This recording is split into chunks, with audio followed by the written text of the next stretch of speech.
Hey everyone, Kunik here, back with another RPG horror story for you today. In today's story, we have a campaign where everything is made up, and the points don't matter. With that all said, let's roll for initiative and begin the story. This is the tale of the worst campaign I've ever been in. The names have been changed to protect the innocent. Read all dialogue in your thickest Boston accent. I'll try, but I can't guarantee it. It was long ago, before gaming online. I was in a friend's campaign. This friend had a real problem with control in his homebrew setting. See, he was really DMing a low-level break in his epic level campaign. He claims at the beginning of this one that the characters we make will likely go all the way up to level 20. We're playing in a classic small-town necromancer adventure in the meantime. The party consists of myself, a wizard, the paladin, our half-elf thief, and a gnome bard. The DM hands a cleric to the thief because clerics are almost mandatory in an undead campaign. The campaign gets off to a grimdark start. Around session number 3, we gain a new player, the GM's brother. He plays a fighter, old enough to take age penalties, with the backstory that he's an experienced veteran who has seen it all at level 2. Remember me saying that the GM had a problem with control in his campaign setting? Turns out, he and his brother had been GMing for each other in this setting since they were children, and his brother's control problem was just as bad. We go to a new town. The GM paints the scene. It's a beautiful villa with a downtown that appears to be very old. There are no palisades. The surrounding wood merely blends into houses. And then the old church. There are some armed men, dressed in matching copper plate, and they have a banner of a charging bull. Yeah, I've already given up on the pretext of doing this in a Boston accent. GM's bro. Crimson Taurus soldiers shouldn't be this far south. GM. Do you maybe want to talk to them to see what's happening? GM's bro. No, dude. You keep changing the setting, and I think that's BS. Party, we don't see the Crimson Taurus soldiers. GM. You all definitely see the soldiers wearing red. GM's bro. No, they're the elite guard of such and such emperor. They shouldn't be in this location. And they don't have a quest for us. Every member of the Crimson Taurus is a level 20 fighter. After a 45-minute screaming match, we explore the town and avoid the red-wearing soldiers. The GM even avoids describing them again. Every single session went about the same after that. The GM would say something that causes the brother to start screaming. The GM just screams back. The brother tries to side GM the party. The brother also kept trying to steer us towards things he made for when he was DMing in this setting, telling us that the courthouse in this village has a secret tunnel from the library, telling us the name of a contact in another city from a campaign he ran years ago, so on. Some really bizarre facts come out of this, such as every soldier in the army being a level 20 fighter. There is a Rakshasa on the High Council of this nation. There is a total thrall to a Mind Flayer on the High Council in that nation. There is, in fact, no land nor sea on the world map when it ends on all 4 sides by water. Just for funsies, I calculated out how large their campaign setting world would be. An entire planet roughly the size of Great Britain. The brothers didn't like when I did that. As time goes on, we find our characters exiled from their country and performing side quests that seem like they will directly help against the necromancer. When I hit high enough level to scry, I do so and make contact with our townsmen. They've been imprisoned to get back at us for our alleged treason. Heartbreaking, but our path is clear. We need to get enough allies to save our town. Not according to the GM's brother. We cannot wait. To wait would be a total moral failing. There is no excuse for it. Paladin, we're going to die without enough aid. GM's brother, how can you just suggest we just idle as our townfolk suffer? Thief, he's not saying we should idle. He's saying we should gather allies and power and take back the town when? GM's brother, I don't expect a thief to adhere to anything I consider morals. We have to march back there right now. Me? It's an entire nation away, and we haven't actually finished any of the quest lines we started here. So I don't think anyone, GM's brother, I thought you were supposed to be good aligned. Good aligned people can't just sit back as their loved ones suffer. The party is at an impasse. Well, not really, since we all agree except for the GM's brother. Issue is that the fighter has tripled, and it isn't just aimed at the GM anymore. He was actively fighting the rest of the party every time we tried to make a decision.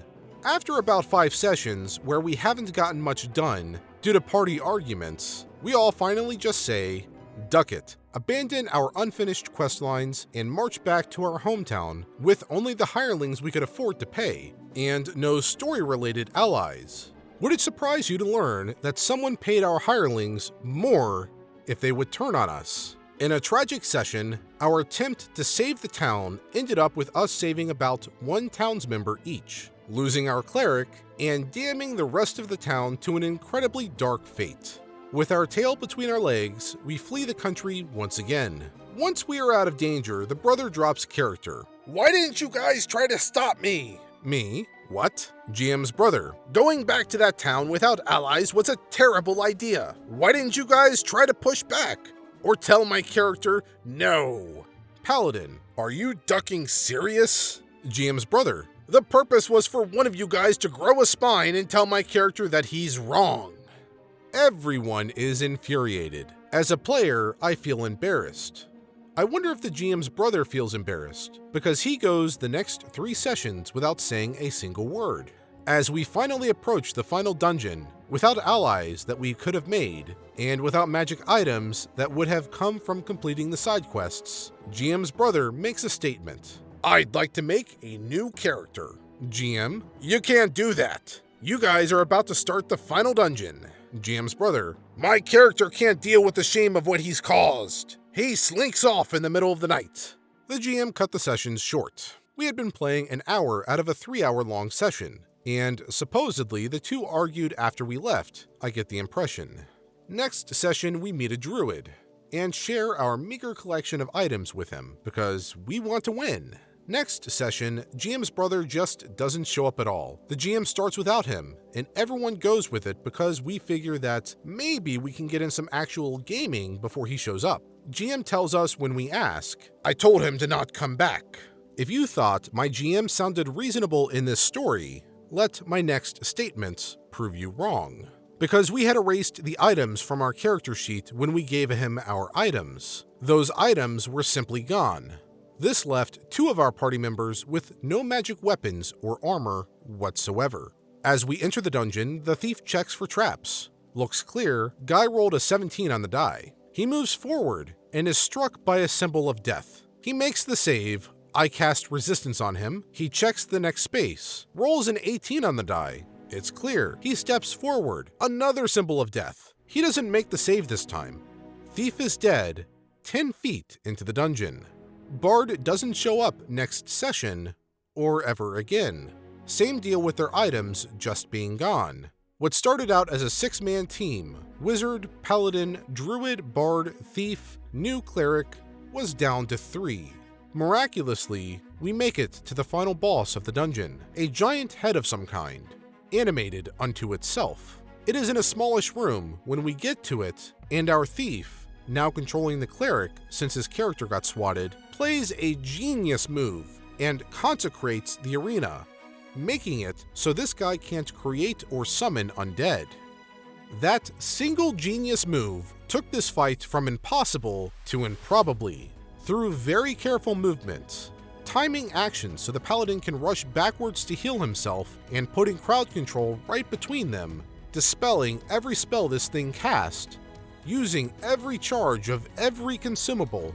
The paladin had this item that let him take a hit point from himself to add +1 to smite damage. And with the thought that this might be his last turn, he burned every hit point he had left, and then every hit point that would have kept him alive beyond 0 HP. It was just enough to destroy them both. We discover that for the town to be safe, the cleric has to stay behind to power the divine thingy. My character returns to town, beaten, bloody, traumatized. I won, but At what cost? I casually asked the GM about XP, since he told me that these characters may go up to level 20. You guys don't get XP. That thing was way too high above your challenge rating. The only reason you beat it is due to sheer luck. I am aghast. Did my GM just GM a totally different fight? Your character comes back to town that is filled with suspicion. Even though your treason was proven false, your public image has never been able to recover. And when you return alone from the dungeon, you are arrested under suspicion of necromancy. He says, I never liked this campaign. End post. Well, my voice is now thoroughly shot from having to yell so many times throughout this script. I apologize for not being able to pull out that Boston accent. I need more practice at it. But I definitely think it is safe to say that both the GM and his brother are truly some of the worst players I have ever seen. I mean, I think it was awesome that they had the same campaign going since they were kids, but the brother should have really learned that the character he was role-playing at that point in time had no previous knowledge of what they had done in other campaigns. So he should not have brought it up. And the GM, he seemed pretty reasonable until the very end. Why? Look, I get in like MMOs and all that, sometimes if you kill an enemy way above your level, you don't get XP, but this is not an MMO. There's no rule like that. And yes, he's the GM, he gets the final say and all this other stuff, but think about it from the player's perspective. This is the final dungeon. There's nothing else after this. At the very least, he could have rewarded him with some XP to make him level 20 at the very end, especially considering how undergeared and underprepared they were before fighting that final boss. Yeah, honestly, I probably would have never played with these guys. And probably at session 3, I would have just left, not being able to take that. Anyhow, that's it for today's story. If you liked it and you want to see more videos just like this, be sure to hit that subscribe button and bell notification icon to be notified of my future videos. And as just a small portion of you are subscribed, it would mean the world to me if you were to subscribe to help the channel grow some more. As always, the source of the story is in the description below, so feel free to check that out in case the OP has gone and updated the story since then. And while you wait for my future videos, here are a few other videos from my channel that you can watch in the meantime.